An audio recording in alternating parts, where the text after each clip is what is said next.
No, but you see, like we just said, man. We're gonna start from the beginning, bro.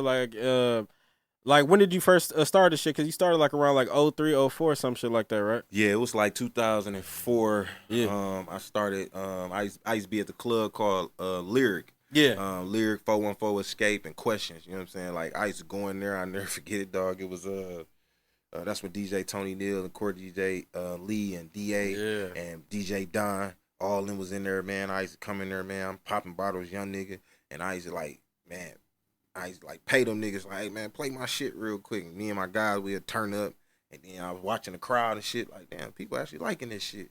So I printed up CDs and shit, and I just started like pulling up on niggas in my nice car and shit. Niggas buying my shit. I'm like, damn, niggas fucking with it. Then they'd come back and give me a report like, man, I like that shit, bro. That one song, ooh. And I'm like, cause I used to be like, man, niggas lying, man. Niggas be capping. But it was like, so many people were supporting me back then. Yeah.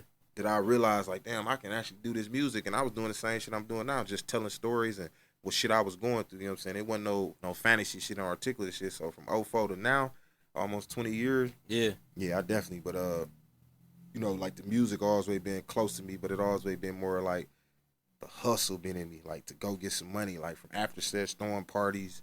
And like, I always been a nigga, like, I never was the reason I feel like I wasn't real big known in Milwaukee, because I was never the nigga that, like, I remember when artists used to come and they like, bro, it's $1,500 to open up for Jeezy, and I'm like, man, I ain't finna pay no nigga no $1,500 for them niggas to get all the local performances out the way before Jeezy even come in the club and see me, nigga, and I'm rapping in front of my town. Fuck that. I'm finna take that $1,500, go to a club and be like, hey man, when y'all slow night, man? What night y'all got that y'all really don't pop?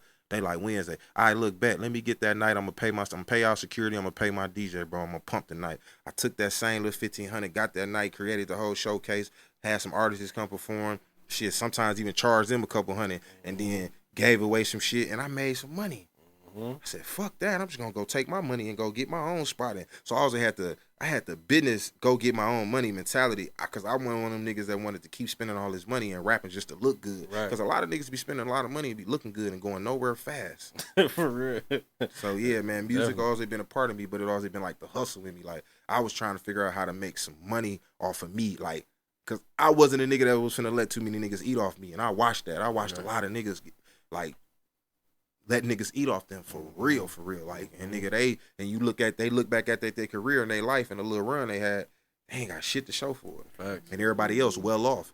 So I guess a lot of niggas didn't really like that about me, but I know they respected it somewhere in life. If they ain't respected by now, fuck them. But niggas always got to respect that little buddy gonna make sure that he eat off his name first, then y'all niggas can get the seconds and the leftovers.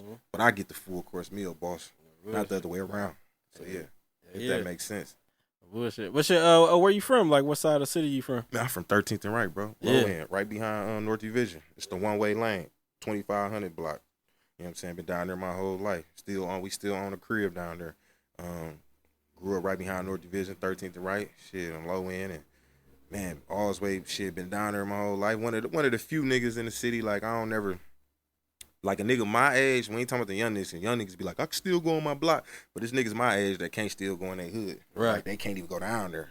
They ain't even welcome. I'm embraced. I'm in love in my hood. Like I go to anybody's house, knock on their door, come in there and chill, sit on their couch, my nigga, and sleep for 2 weeks if I want to. Like I'm just one of them niggas, bro. My hood still love me, people still love me, and the old folks still see me happy, you know what I mean? I still check up on people, all that shit, bro. And I've been down there my whole life. I ain't never lived in no other hood or none of that shit. You know what I'm saying? Yeah. That's where I've been.